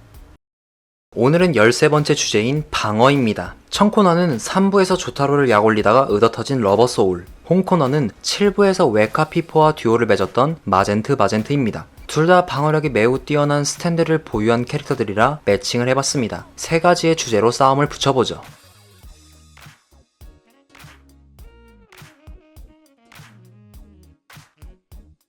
먼저 러버소울의 스탠드인 옐로 템퍼런스의 특징은 외관을 정확히 복제하여 목소리나 체형, 옷을 바꿀 수 있고 스탠드까지 복제할 수 있습니다. 또한 물리 공격에 대한 내성이 존재하기 때문에 스타 플래티나의 공격을 우습게 받아내었으며 본인의 스탠드의 일부가 상대에게 달라붙을 경우 살점에서 서서히 퍼지고 이때 불이나 얼음에도 강해서 오히려 없애려고 했다가 잡아먹을 수 있는 것이 특징입니다.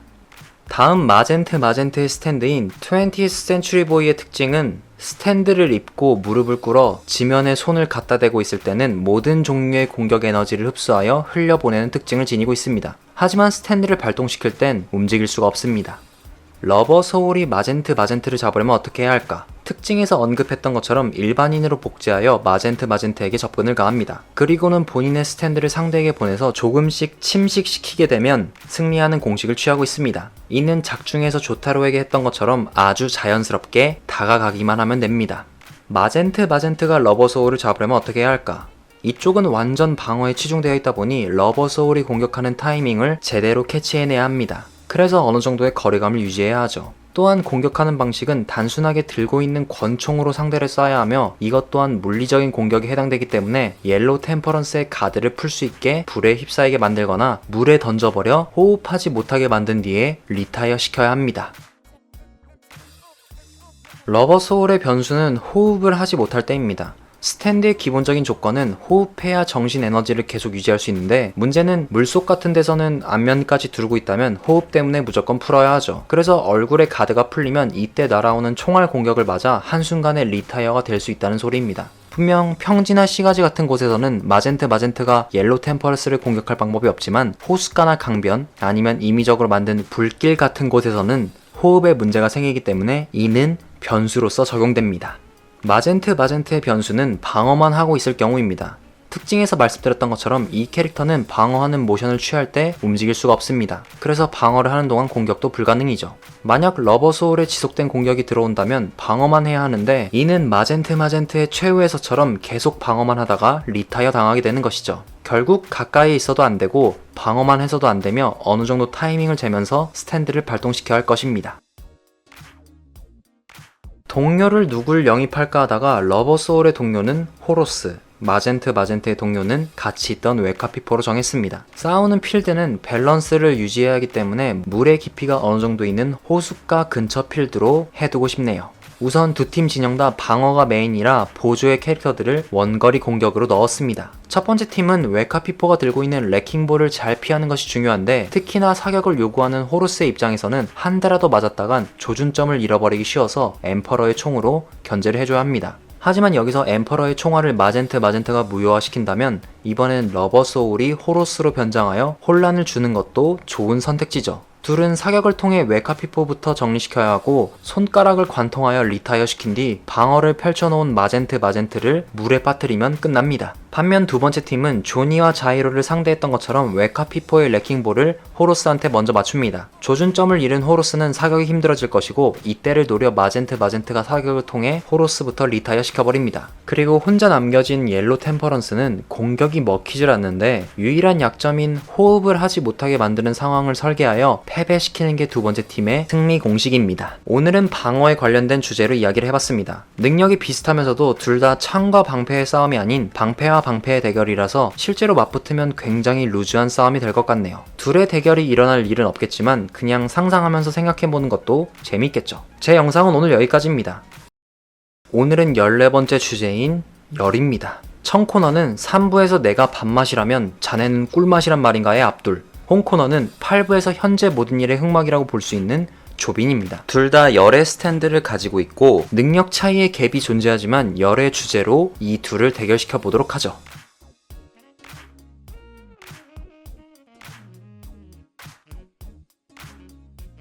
먼저 압둘의 스탠드인 매지션즈 레드의 특징은 불을 아주 자유자재로 구사할 수 있는 것이 특징입니다. 크게 만들 수도 있고 작게 만들 수도 있으며 심지어 모양도 바꿀 수 있고 거의 파이어 마스터 수준이죠. 원거리 능력도 좋지만 어느 정도 완력도 존재하는지 근접전도 여유만만합니다. 다음 조빈의 스탠드인 스피드킹의 특징은 온도를 고정하고 축적시켜놨다가 능력을 해제하여 온도를 한꺼번에 올리는 특징을 가지고 있습니다. 범위 자체는 매우 좁은 편이지만 손가락으로 섬세하게 조종할 수 있다는 것이 스피드킹의 특징이죠. 압둘이 조빈을 잡으려면 어떻게 해야 할까? 매우 간단합니다. 압둘은 원거리 공격이 가능해서 다가오기 전에 태워버릴 수가 있습니다. 조빈은 어떻게 해서든 압둘을 대처하기 위해 접근을 해야 하지만 압둘이 그것을 허락하지는 않을 것입니다. 화염 자체도 스탠드 에너지라서 웬만하면 그냥 찍어 누를 수가 있습니다. 조빈이 압둘을 잡으려면 어떻게 해야 할까? 압둘에 비해서 꽤나 까다로운 조건을 가지고 있지만 일단 접근해서 압둘의 몸에 닿기만 한다면 열을 한순간에 저장시킨 뒤에 폭사시키는 것이 가능합니다. 이게 무서운 이유는 사람의 온도가 조금이라도 올라가면 무기력해지죠. 암살의 방식으로 조심스럽게 접근하여 손을 갖다 대면 압둘이 생물 탐지기를 발동시키기 전에 리타이어 시킬 수 있습니다. 압둘의 변수는 근접전에 취약한 점입니다. 일단 모든 기술이 화염을 발동시키지만 정작 근접전으로 들어왔을 때는 불을 쓰지 않았었죠. 자신의 장점을 근접전에서 자체 봉인시켜둔 것입니다. 애시당초 화염의 범위가 말도 안 되게 컸었기 때문에 이러한 결과가 나타났는데, 어쨌든 화염이 스탠드 에너지긴 하지만 본인도 화염에 휘말릴 가능성이 존재하죠. 조빈의 변수는 원거리에 취약한 점입니다. 작중에서 조빈이 나와 스탠드를 이용했던 것을 보자면 아주 조심스럽게 눈치채지 못하게 능력을 썼고, 이것은 전부 가까운 근접에서만 가능했었습니다. 하지만 상대가 원거리에서 마구잡이로 날리는 압둘인데, 원거리에 대항할 수 있는 것은 스피드킹의 스탠드만 봐도 없다는 것이 눈에 보였었죠. 이 둘의 대결에서 동료는 한 번에 딱 떠올랐는데, 압둘의 동료는 조셉, 조빈의 동료는 노리스케입니다. 먼저 첫 번째 팀은 압둘이 생물 탐지기를 통해 어느 방향에서 상대가 공격해오는지를 감지합니다. 그리고 먼저 공격을 해도 좋고 아니면 숨어있다가 기습을 해도 좋죠. 이때 두 번째 팀을 먼저 발견할 경우 조셉의 허미 퍼플로 둘 중에 한 명을 묶어서 끌어온 뒤에 한 명을 리타이어 시켜버리는 것이죠. 반면 기습적인 공격으로는 허미 퍼플을 밑에다 깔아두었다가 함정처럼 끌어올린 뒤 레드 바인드를 통해 구속시켜 스탠드를 쓰지 못하게 만들어버리면 됩니다. 반면 두 번째 팀은 감지 능력이 노리스케에게 있기 때문에 킹나싱을 사용하여 냄새를 맡아 상대를 찾아야 하죠. 그리고 이쪽은 선제 공격보단 기습을 기본적으로 해서 공격해야 합니다. 킹나싱은 공격 가능한 스탠드가 아니다 보니 스피드킹으로 한순간에 제압해버려야 하죠. 또한 둘 중에 누굴 먼저 공격한다기보단 먼저 손에 닿는 상대를 제거해야 인원수로 밀어붙여 승리를 가져올 수가 있습니다. 오늘은 열에 관한 주제로 이야기를 해봤는데요. 솔직히 스탠드 능력에서 이야기를 들어보면 이미 정해진 싸움 같아서 답은 여러분들도 아실 것 같지만, 어느 정도 너무 유리한 캐릭터를 살짝 너프 먹인다면 그나마 밸런스가 맞게 맞춰지죠. 제 영상은 오늘 여기까지입니다. 오늘은 뭐 좀 싸움 붙일까 하다가 진짜 많은 시간을 고민해봤었습니다. 그러다가 나온 것이 바로 평행세계 파트 2입니다. 첫 코너는 1부에서 가면을 쓰고 흡혈귀가 되었던 디오 브란도, 홈 코너는 우연치 않게 능력을 얻어서 공룡이 되었다기보단 수인화라고 해야겠죠? 디에고 브란도입니다. 참고로 이 대결은 스탠드와 스탠드의 대결이 아닌 시생인 군단과 공룡화 군단의 싸움이라고 볼 수 있죠. 오늘의 세 가지 주제는 신체, 병력, 변수가 되겠습니다.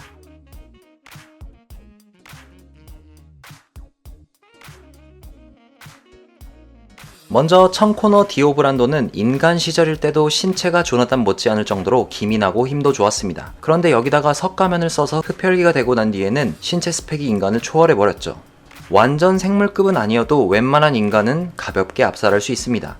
대표적인 기술로는 공혈안작용, 기화냉동법, 최면술, 시생인 생성 등이 있습니다.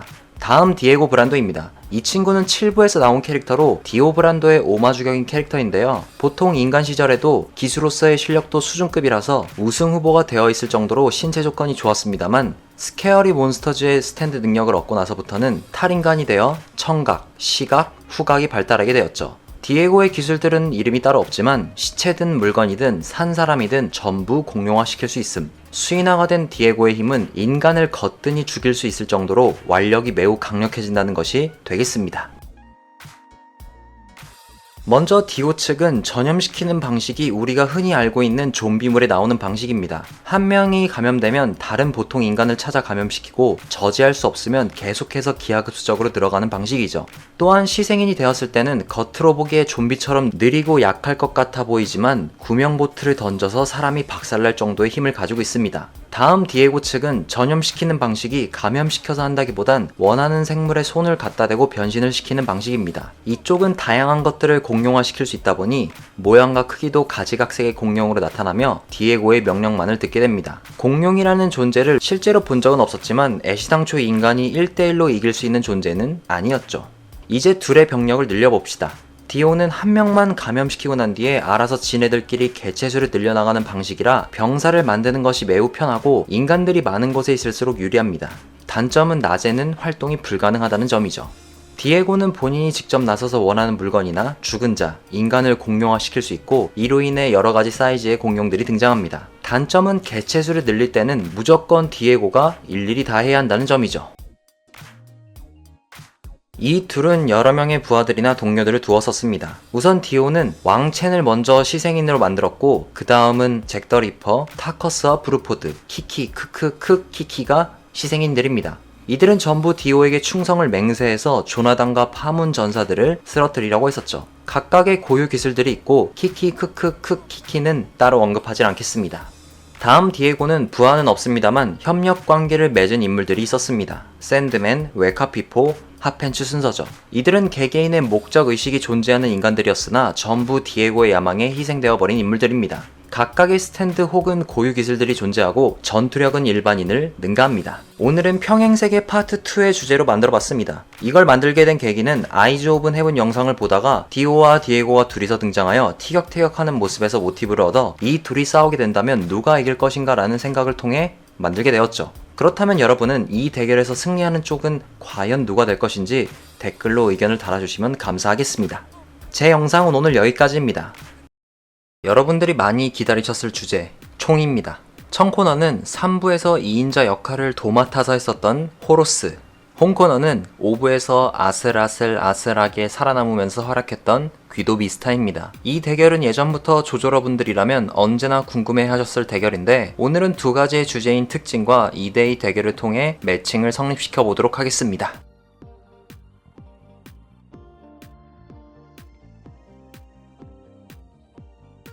먼저 호로스의 스탠드인 엠퍼러의 특징은 반동 없이 쏠 수 있다는 장점, 총알도 스탠드 에너지라서 언제든지 생성 가능, 스탠드가 애시당초 인간형인지 도구형인지 분열형인지 착각하게 만들 수 있고 총알이 마치 자아를 가진 것처럼 공격을 피해서 공격을 가할 수 있습니다. 단점으로는 일반인들에게 보이지 않아서 다굴 앞엔 장사가 없을지도 모르겠죠. 인간형의 형태가 아니다 보니 시야 공유가 불가능하며 쏘는 총알이 스탠드 에너지라고 할지라도 상대가 피하고 나서 자신에게 되돌아온다면 막아낼 방도는 없습니다. 사정거리도 나름 존재해서 거리에 따라 위력이 감소하는 것이 있습니다. 다음 귀도 미스타의 스탠드인 섹스 피스톨즈의 특징은 6명의 피스톨즈와 함께 탄환을 어디서 쏘든지 간에 목표물에 적중할 수 있게끔 궤도를 수정할 수 있고 권총을 쏠 때의 파괴력을 일시적으로 높이는 것이 가능하며 몰래 잠입이나 서포팅을 통해 시야를 공유할 수도 있죠. 술자에게 날아오는 총알도 실탄이라면 발로 차버려서 막을 수가 있습니다. 단점으로는 멀리서 공격하는 만큼 가까이에 와서 싸우는 스탠드들에게는 약하며 피스톨즈가 부상을 입었다면 미스타에게 그대로 상처가 되돌아가는데 차라리 한 명이었다면 좀 더 침착하게 대처할 수 있지만 6명이라서 확률이 그만큼 올라가게 됩니다. 실제 탄환을 사용해서 실탄이 다 떨어지면 미스타의 공격은 제로가 되고 주로 쓰던 리볼버를 빼앗기거나 파괴되면 여지없이 리타이어입니다. 호로스나 미스타가 서로를 잡으려면 어떻게 해야 할까? 둘 다 똑같은 총기류를 지니고 있지만 한 명은 스탠드 에너지를 기반으로 쏘고 한 명은 실탄을 기반으로 쏩니다. 그렇기 때문에 거리상으론 엠퍼러가 더 유리하지만 좀 더 다채로운 각도를 노리는 것은 피스톨즈가 더 유리하다고 볼 수 있습니다. 게다가 호로스는 본체든지 스탠드든지 적중시키는 것은 가능해서 적중률은 7분의 1로 상승하는 것이고 하나라도 맞추면 서서히 힘을 빼앗을 수 있죠. 반면 미스타는 6명을 붙여놓기만 하느냐? 그것도 아니고 여기저기 산계시킨 뒤에 호로스의 행동을 지켜볼 수 있습니다. 둘 다 엄폐물이 없는 오픈필드에서 싸운다면 총을 먼저 꺼내든 자가 이기겠지만 어쨌든 서로 겨누는 입장에서 누가 정확한 위치에 맞추는지는 여러분들의 판단에 맡기도록 하겠습니다. 이 둘의 대결의 밸런스를 제대로 맞추기 위해 호로스의 동료로는 같이 움직였었던 제이 가일, 그리고 귀도 미스타의 동료로는 적이었었지만 암살팀의 멤버 일루조입니다. 예전에 일루조와 제이 가일의 대결에서처럼 이번엔 동료로서 등장을 해버렸죠. 우선 먼저 호로스와 제이 가일의 듀오로는 제이 가일이 반사하여 움직이면 두 번째 팀의 위치를 찾아냅니다. 한 명씩 데미지를 가하는 게 좋겠지만 하필이면 상대 측에 일루조가 있기 때문에 섣부른 움직임은 할 수가 없죠. 그래서 제이 가일은 암살자처럼 행동하지만 암살을 하지 않고 단순하게 시선만 이끌어도 됩니다. 이유는 엠퍼러의 총알을 막을 수 있는 것은 맨 인 더 미러 말고는 불가능하니까요. 게다가 효율적인 방법으론 호로스와 제이 가일이 숨어있을 때 행드맨만 움직여서 시선이 이쪽으로 끌린다면 주저없이 엠퍼러로 둘을 쏴버리면 됩니다. 반면 두 번째 팀 같은 경우는 행드맨이 반사를 통해 찾으러 올 경우에 주변에 거울을 설치해두고 보자마자 행드맨부터 격리시켜둡니다. 이러면 제이 가일은 스탠드가 없는 상태로 2대1의 상황이 되죠. 애시당초 주변에 거울들을 덫처럼 잘 깔아두었다가 덫을 밟게 되는 순간 일루조의 영역에 들어가게 되고 만약 들어가서 엠퍼러를 뒤늦게 꺼낸다 할지라도 이럴 때는 미스타도 거울로 데리고 와서 2대1로 싸우게 만들면 되죠. 이러나 저러나 공격의 시작점은 일루조가 시작하면 됩니다. 오늘은 총을 주제로 영상을 만들어봤습니다. 항상 논란이 되었던 대결이라서 그런지 누가 이긴다 누가 진다라는 것은 손쉽게 예측이 불가능하고 다만 두 가지의 주제를 통해 스탠드의 싸움은 언제나 쓰기 나름이라는 것과 사용자 본인의 두뇌 그리고 고도의 경험을 통해 만들어지는 것이기 때문에 누가 이길지는 여러분의 판단에 맡기겠습니다. 제 영상은 오늘 여기까지입니다. 힐러입니다. 힐러 하면 딱 떠오르는 인물 두 명이 존재하죠. 그래도 소개를 하는 것이 예의인데 청코너는 사부에서 족보가 꼬여 자신보다 나이가 많은 조타로가 조카였던 히가시카타 조스케, 홍코너는 난 6억 리라를 원하오, 그리고 디오의 아들이었던 조르노 조바나입니다. 이 대결은 다른 유튜버분들이나 외국에서도 많이 다룰 만한 소재였기 때문에 떡밥이 많은 대결 구도입니다. 세 가지 주제를 통해 다뤄보도록 하죠.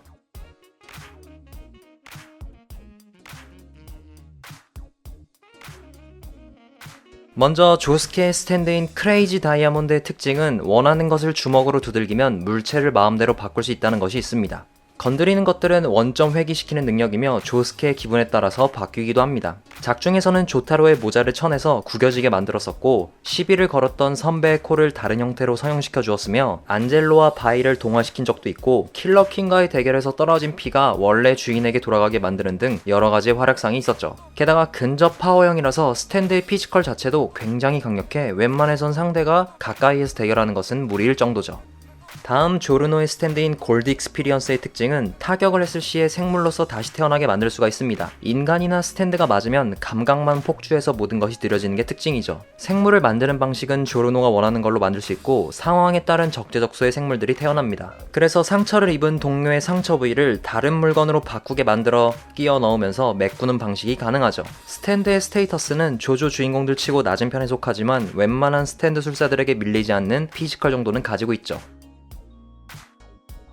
조스케의 변수는 자신이 공격을 당했을 때입니다. 즉 선제 공격을 당하거나 원격 조종 형태의 스탠드 술사에게 취약한 점이 될 수 있죠. 크레이지 다이아몬드의 능력만 빼고 나면 약간 너프당한 스타 플래티나 같은 느낌이랑 비슷한데 스타 플래티나도 장거리나 원격 조종에게는 쥐약이었습니다. 게다가 타인을 고칠 수는 있지만 본인이 상처 입으면 치유하는 것은 불가능하죠.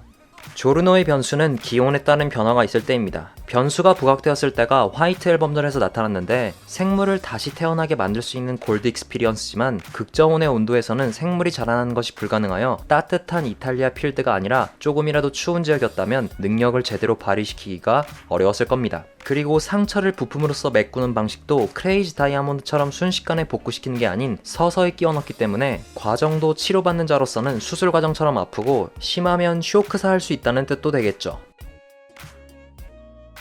조스케의 동료로는 지능이 좋아진 더북의 오쿠야스, 조르노의 동료로는 부차라티입니다. 먼저 첫 번째 팀의 공격 방식은 오쿠야스가 더핸드를 사용해서 둘 중에 한 명을 끌어당겨야 합니다. 하지만 조르노와 부차라티에게 맞으면 느려지거나 지퍼맨이 될 수 있으니까 조심해서 끌어와야겠죠. 끌어왔을 때도 오쿠야스가 때리는 것보단 조스케가 크레이지 다이아몬드를 사용하여 두들겨줘서 다른 물체와 동화시켜야 합니다. 첫 번째 팀은 자체 힐이 불가능하기 때문에 두 번째 팀이 조스케를 치명상 입히지 않는 이상 무한 동력이 가능할 정도다 보니 헌팅하러 갔을 때처럼 오쿠야스로 어그로를 끌게 만들고 조스케가 다른 쪽에서 등장하여 공격하는 방식이 가장 효율적인 방법입니다.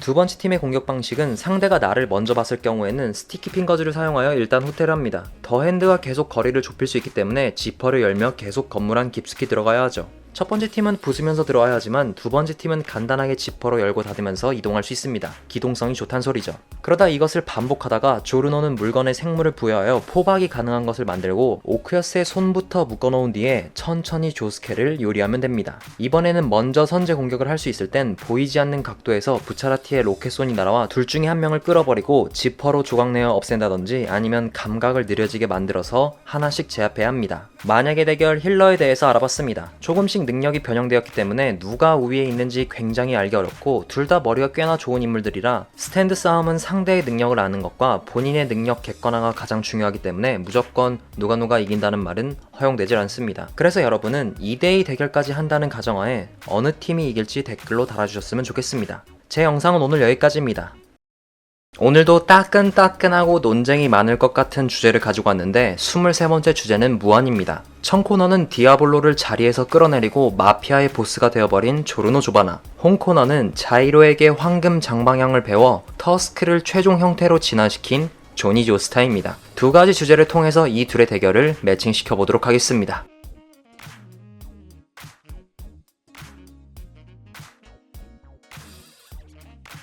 먼저 조르노의 스탠드인 골드 익스피리언스 레퀴엠의 특징은 스테이터스가 측정 불가일 정도로 세계관을 통틀어 가장 좋은 능력치를 가지고 있습니다. 더군다나 기존의 골드 익스피리언스에서 능력 발동 속도가 업그레이드가 되어 생명을 다시 부여하는 능력도 굉장히 빨라졌죠.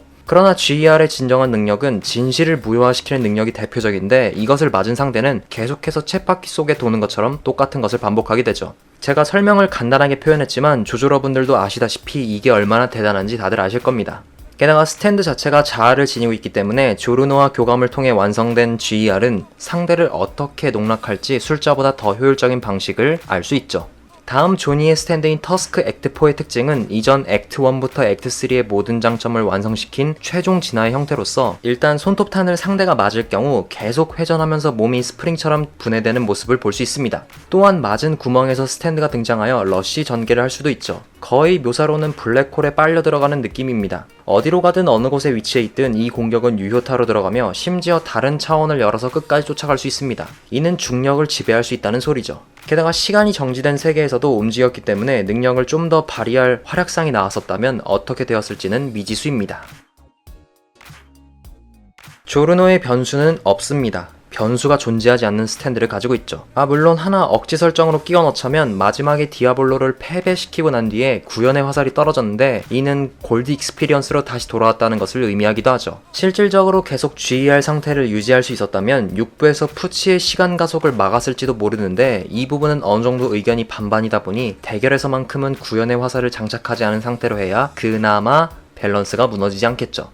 조니의 변수는 말이 없을 때입니다. 말이 피격당하거나 조니가 말을 타고 있지 않을 경우에는 액트4에서 액트3로 다시 다운그레이드가 되어버리죠. 이렇게 되면 여태까지 갖고 있던 모든 장점들이 전부 사라져버리고 일반적인 스탠드가 되어버립니다. 게다가 상대가 극단적으로 액트4의 기술을 맞아서 몸이 회전하여 타고 올라올 때쯤 다리를 잘라버린다면 역시나 무한의 회전은 먹혀들지 않게 되고 자른 다리를 조니가 받으면 역으로 기술을 맞아버리게 되죠. 사실 세 가지 주제로 해보고 싶었는데 조니 측에서 동료가 자이로뿐이라서 호위 팀의 멤버들을 자이로 혼자서 상대하기란 말이 안 되는 부분이라 오늘은 딱 두 가지의 주제로만 설명을 하게 되었습니다. 특히나 조르노 같은 경우는 다수가 덤벼든다고 해도 다데이를 이길 정도의 최강의 스탠드다 보니 변수 쪽에서 단점을 만들기가 꽤나 어려웠죠. 그래서 그나마 구현의 화살을 넣지 않은 상태를 하게 되었고 이로써 최강의 창 vs 최강의 창의 대결이 되었습니다. 실질적으로 이 싸움은 선빵이 먼저인데 한 사람이 맞으면 진실이 무효화가 되고 다른 한 사람은 맞으면 계속해서 회전해버려 우위를 점하기란 매우 어려운 것 같습니다. 7부를 안 보신 분들은 당연히 고링레가 이길 거라고 생각하시겠지만 터스크 액트4가 스테이터스가 나와 있을 뿐이지 활약상은 거의 고링레와 비슷한 모습을 보여주었기 때문에 오늘의 주제인 무한에 들어갈 수 있었던 것입니다. 여러분의 생각은 어떠하신가요? 댓글로 달아주셨으면 좋겠습니다. 주제는 시간입니다. 다들 누가 나올지 아시겠지만 그래도 이야기를 해보자면 청코너는 이 캐릭터가 웬만한 일에 관여되어 있을 정도로 언제나 등장한 것처럼 보였던 3부의 보스 디오. 홍코너는 구현의 화살을 가장 먼저 발견하였으며 엔야에게 판매를 하고 자신이 하나 가져서 파시오네를 만든 디아블로입니다. 오늘의 주제는 세 가지의 원래 주제보단 짧은 스탠드 설명과 변수 그리고 관전 포인트에서 다른 세 가지의 주제를 통해 알아보도록 합시다.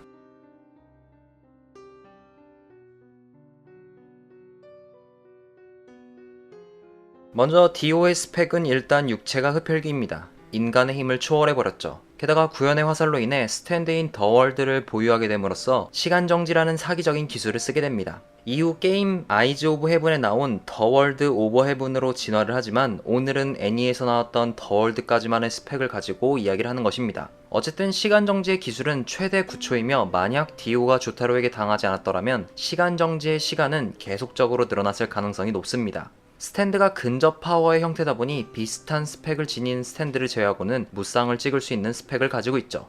다음 디아블로의 스펙은 인간이면서 스탠드인 킹 크림슨과 에피타프를 둘 다 운용할 수 있습니다. 짧게 설명해드리자면 전투 시에 언제나 에피타프를 통해 몇 초 앞을 바라보는데 이것은 예지 능력이며 인과 관계에 있어서 무조건 일어난 일을 보게 되는 능력입니다. 물론 무조건 일어나다 보니 에피타프만 가지고 있다면 그냥 예지를 보는 능력에 불과하지만 문제는 킹 크림슨도 같이 운용함으로써 에피타프로 본 미래에서 자신에게 안 좋게 일어날 만한 것을 시간 삭제를 통해 인과관계에서 빠져나오는 사기적인 능력이죠. 게다가 이 시간 삭제는 디아블로 말고는 시간이 삭제된 것을 기억할 수는 없고 일어났다고만 판단하게 됩니다.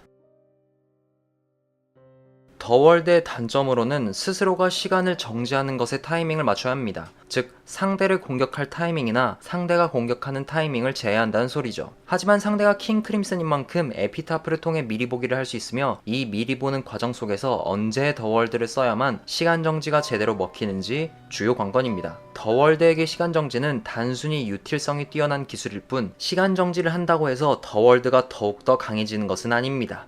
이번엔 킹 크림슨의 단점으로는 시간 삭제의 타이밍에 맞춰 공략하는 방식이죠. 폴나레프가 두 번째 싸움에서 디아블로를 공격하려 했던 것처럼 흡혈귀인 디오는 어느 정도 치명상을 입고도 충분히 대처할 수 있을 거라 생각됩니다. 게다가 정확한 미래 예지를 통해서 미리 볼 수 있지만 그것이 직접적인 공격인지 간접적인 공격인지는 디아블로를 공격하는 자만이 알 수 있죠. 즉 에피타프로 바라보는 미래는 끝난 뒤에 발생하는 미래가 변수로서 작용될 수 있습니다. 디오가 먼저 시간 정지를 외치느냐 아니면 디아블로가 에피타프로 어디까지 정확한 미래를 보고 시간 삭제를 하여 피할 수 있느냐의 싸움이 되겠습니다. 시간 정지를 외쳤을 때 디아블로가 미래 예지와 시간 삭제를 통해 디오의 공격을 피한 상태가 돼버리고 자신이 일방적으로 공격할 수 있다면 유리한 점이 되겠으나 문제는 미래 예지 타이밍이 언제 끝나는지 디오가 파악하고 있다면 이 대결을 비유했을 때 두 마리의 뱀이 서로의 꼬리를 무는 격으로 될 수 있겠죠. 일단 인간과 흡혈귀의 싸움이지만 제일 중요한 것은 흡혈귀는 결국 인간에게 패배를 하였고 인간도 마찬가지로 여러가지의 방식으로 공략당하면서 패배에 이르게 되었습니다. 더월드는 시간 정지의 범위가 매우 넓은 편이라 웬만한 사정거리 안에는 킹 크림슨이 들어가 있겠고 킹 크림슨은 범위가 매우 좁은 편이지만 상대가 오기 전에 미래 예지를 통해 시간 삭제 후 인과관계에서 벗어날 수가 있죠. 어떻게 보면 능동적인 능력과 수동적이지만 두 가지 능력을 가진 능력의 대결이라 누가 이길지는 정말 쉽게 떠오르질 않습니다. 오늘은 시간의 주제로 이야기를 해봤습니다. 이 떡밥도 예전부터 있던 거라 디오가 이기는지 아니면 디아블로가 이기는지 의견이 팽팽한데 과연 신이 이길 것인가 아니면 악마가 이길 것인가 여러분들의 생각을 댓글로 달아주셨으면 좋겠습니다. 제 영상은 오늘 여기까지입니다. 평행세계 파트 3입니다. 이제 나올만한 캐릭터들은 다 나온 것 같은데 청코너는 4부에서 키라 요시카게를 리타이어 시켰던 히가시카타 조스케, 홈코너는 8부에서 키라 요시카게와 쿠조 조세우미가 합쳐서 나온 인물인 히가시카타 조스케입니다. 둘 다 이름은 똑같지만 한자가 살짝 다르죠. 조스케를 두 번 말하면 헷갈릴 수도 있으니까 4부 조스케는 사스케, 8부 조스케는 팔스케라 하고 이 대결은 누가 이길지 세 가지의 주제를 통해서 알아보도록 합시다.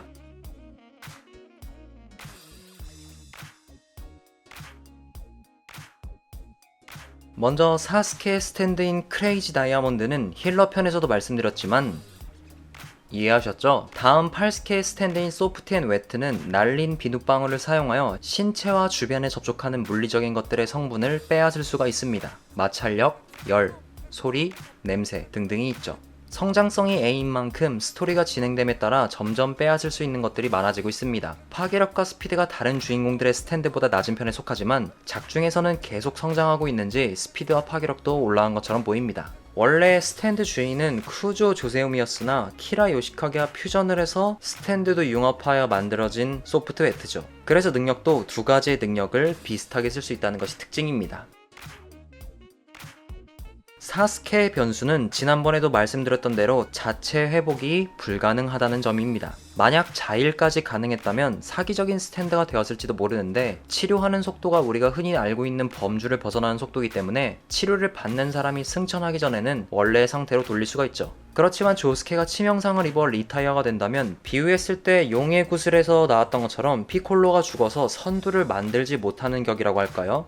8스케의 변수는 원격 조작형 스탠드에게 취약하다는 점입니다. 이것 말고는 변수가 될 만한 게 없습니다. 모든 물리적인 것을 비눗방울로 빼앗아 버리기 때문에 상대하는 입장에선 접근전을 하기란 매우 어렵고 작중에서 8스케가 취약했던 스탠드들은 병을 옮긴다던가 아니면 술자가 멀리 있어서 스탠드에게 타격을 가할 수 없는 상황일 때가 소프트 앤 웨트의 약점이었었죠.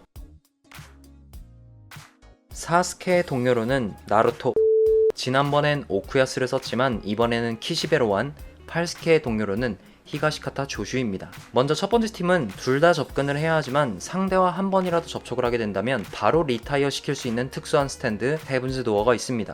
이는 8스케보다는 사리 분별이 떨어지는 조슈를 잡아서 헤븐즈 도어를 통해 강제적인 명령어를 입력시키게 만들고 스탠드가 가진 취약점을 읽어낼 수가 있죠. 만약 로한이 조슈의 너킹콜이나 8스케의 능력에 당해서 리타이어 될 위기에 처하면 다시 4스케가 빠른 치료를 통해 원래대로 복구시킬 수가 있습니다. 반면 두 번째 팀은 8스케가 비눗방울을 통해 근처에 있는 다른 생물의 시야를 빼앗아서 상대가 어디에 숨어있든 볼 수 있습니다. 게다가 범용성만큼은 뛰어나기 때문에 자신의 소리를 녹음하여 주변에서 비눗방울을 띄워 상대를 혼란스럽게 만들 수 있죠. 이에 첫 번째 팀이 다가오는 순간 너킹콜로 사스케의 손을 마음대로 바꿔버린다면 힐을 주유할 수 없고 헤븐즈 도어는 근접전이 약한 편이기 때문에 8스케가 마무리를 하면 됩니다. 오늘의 주제 평행세계 파트 3였습니다. 드디어 길고 길었던 만약의 대결도 끝이 났죠. 이 컨텐츠는 사실 라이브에서 소통을 하며 이야기를 하고 싶었는데 세 가지의 주제가 그때마다 딱 떠오르지 않았습니다. 더군다나 여러분들이 라이브에서 말씀하신 것을 제가 잘 요약해서 정리를 해줘야 라이브에 못 들어오신 분들이 녹화된 영상을 통해 볼 텐데 그럴 만한 어휘 스킬이 약한 부분은 인정입니다. 이제 2020년 상반기 조조도 끝이 났죠. 그리고 하반기 조조 컨텐츠도 아이디어 뱅크에 써놓은 게 있다 보니 다시 제작해서 찾아오도록 하겠습니다. 저의 만약의 대결 영상은 이제 끝입니다. 좋아요와 구독 버튼 그리고 알람 설정을 눌러주세요.